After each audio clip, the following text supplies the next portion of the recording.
अस्सलामुअलैकुम दोस्तों दो तीन डेवलपमेंट होंगी जो मैं शेयर करूंगा। सबसे पहले चैनल को सब्सक्राइब करते हैं और साथ में जो बेल के आइकन पर क्लिक करते हैं। अभी वैसे खबर आई है, अब पता नहीं 100% दुरुस्त है कि नहीं, क्योंकि यकीन नहीं आ रहा। बाकी खबर आ गई है कि PIA ने कोई इस क्वार्टर में पहले जो 3 माह होती हैं, जनवरी फरवरी मार्च, इसमें कोई 60 मिलियन रुपीज़ गालबन 6 करोड़ रुपया बनता होगा, उसका प्रॉफिट जनरेट किया है। तो सुनने में तो अच्छा लग रहा है, लेकिन मतलब इसका ये नहीं है कि PI ने अपना जो पिछला नुकसान था वो कवर कर लिया है। मतलब ये है कि अगर 100 रुपया इन 3 माह में खर्चा आया PIA के ऊपर, तो PIA ने 105-10 रुपये कमा लिए, मतलब 5-10 रुपये प्रॉफिट कमा लिया। तो ये इसका मतलब है, बाकी जो पीछे नुकसान होता रहा है वो वहाँ का वहाँ वही है। तो ये भी एक अच्छी चीज़ है ना कि चलें, एक खुशखबरी तो मिली है। और उसका भी रीज़न गालबन यही है कि अब ये ज़्यादा कार्गो की तरफ भी तवज्जो दे रहा है, जिससे अच्छे खासे पैसे वो कमा रहा है।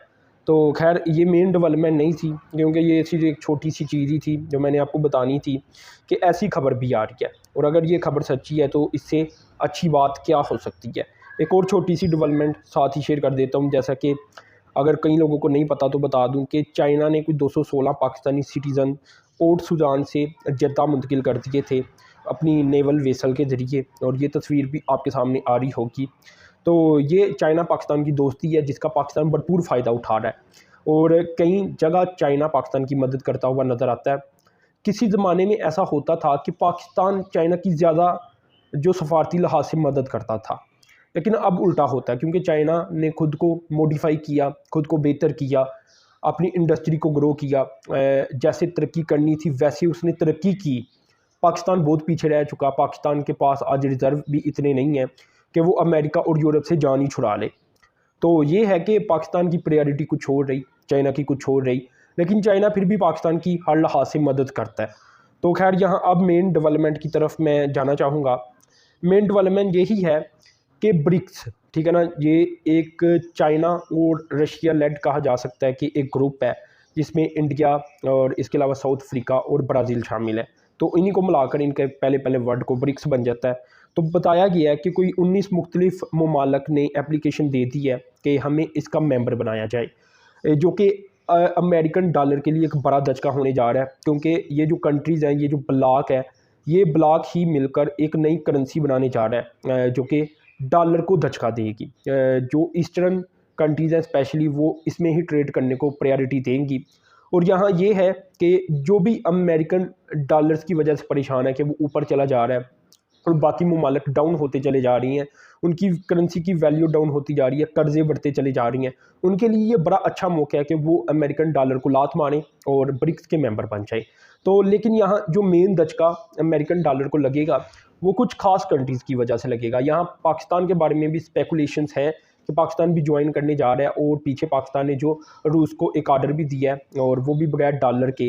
तो ये स्पेकुलेशन तेज़ हो रही हैं। लेकिन पाकिस्तान का इशू ये है कि पाकिस्तान के पास रिज़र्व नहीं है, तो पहले तो रिज़र्व बेहतर करने पड़ेंगे, क्योंकि पाकिस्तान अभी और कुछ भी अफोर्ड नहीं कर सकता सिवाय इसके कि पाकिस्तान की अमेरिका के साथ बनी रहे, किसी हद तक यूरोप के साथ बनी रहे, और पाकिस्तान के पास रिज़र्व इकट्ठे हो जाए ताकि पाकिस्तान अपने पैरों के ऊपर इकनॉमिकली खड़ा हो जाए। लेकिन पाकिस्तान का तो इशू ये है, और पाकिस्तान इकनॉमिकली इतनी अहम कंट्री इस वक्त नहीं है। अगर मैं सच बताऊं आपको कि पाकिस्तान अगर ब्रिक्स का मेंबर बनता है तो कोई किसी को धचका लगेगा, लेकिन एक मुल्क है और एक ग्रुप है जो कि ज्वाइन करने जा रहा है, और उस ग्रुप का नाम है गल्फ़ कंट्रीज़। तो गल्फ़ कंट्रीज़ के बारे में बताया जा रहा है कि वो एप्लीकेशन गालबन दे चुकी हैं, जिसमें सबसे बड़ा धचका तो सऊदी अरब को लेकर है। अगर सऊदी अरब ज्वाइन कर जाता है तो ये बहुत बड़ा धचका होगा, क्योंकि सऊदी अरब दुनिया का सबसे बड़ा एक्सपोर्टर है ऑयल का। तो अगर वो अपनी करेंसी ही बदल ले, जो ऑयल को लेकर वो इस्तेमाल करता है, डॉलर की बजाय युआन कर ले, या कोई नई करेंसी वजूद में आती है तो इसका इस्तेमाल करना शुरू कर दे, तो डॉलर धड़ाम से नीचे गिरेगा। तो ये पूरी दुनिया के लिए ही होगा ना। अभी तो शायद किसी किसी कंट्री के साथ कोई कोई मुल्क डॉलर के अलावा ट्रेड कर रहा हो, लेकिन अगर पूरे दुनिया से ही जो ऑयल की ट्रेड है उसमें, क्योंकि सऊदी अरब और गल्फ़ कंट्रीज़ का पार्ट बहुत बड़ा है, तो वही ख़त्म कर दें, वो कहें कि हमने डॉलर का नहीं इस्तेमाल करना, पेमेंट के तौर पर हमने डॉलर नहीं एक्सेप्ट करना, तो ये फिर डॉलर के एंड की तरफ पहला कदम होगा। खैर इन कंट्रीज़ के नाम मैं आपसे शेयर कर देता हूँ। सऊदी अरब है, यूनाइटेड अरब एमिरेट्स है, बहरीन है, मिस्र है और अल्जीरिया है, और साथ में छठा कंट्रीज़ ईरान है जो कि इंटरेस्ट शो कर चुका है। और ये जो G7 कंट्रीज़ है जो कि डेवलप नेशन का ग्रुप है, जिसमें America, Canada, Germany, France, Italy, United kingdom और जापान शामिल है, इनके मुकाबले का ये ग्रुप बन जाएगा। और अभी भी ये है कि फ़र्क इकानमी के अंदर बहुत सारा है, क्योंकि जो G7 है वो पूरी दुनिया की इकानमी का 27.8% अब बनती हैं, ठीक है ना। जबकि अगर देखा जाए ब्रिक्स, तो ये 35% के ऊपर आ चुकी है इकानमी। तो ये बहुत बड़ी बड़ी तब्दीलियां हैं जो मंजर आम पर आ रही हैं आजकल, और ज़ाहिर सी बात है आने वाले सालों में मज़ीद तेज़ी आ जाएगी। अभी तो 4.5% युआन का इस्तेमाल है ग्लोबल ट्रेड में, और अमेरिकन डॉलर का 84-85% के लगभग है। तो वो फिर आहिस्ता आहिस्ता कम होगा, और 100 दम भी किसी साल हम देखेंगे कि चेंजिंग आ जाएगी, और डॉलर और युआन काफ़ी हद तक करीब करीब आ जाएंगे। क्योंकि जो एक नई करेंसी की बात है ना, उसमें कहा तो ये जा रहा है कि एक नई करेंसी वजूद में आएंगी, लेकिन मुझे ऐसा लगता है कि युआन को इस्तेमाल किया जाएगा। नई करेंसीज़ के अलावा और क्या आ सकती है। खैर आपने लाजमी चैनल को सब्सक्राइब करना है, साथ में जो बेल के आइकन पर क्लिक करना है। अब तक के लिए इतनी था। अल्लाह हाफिज़।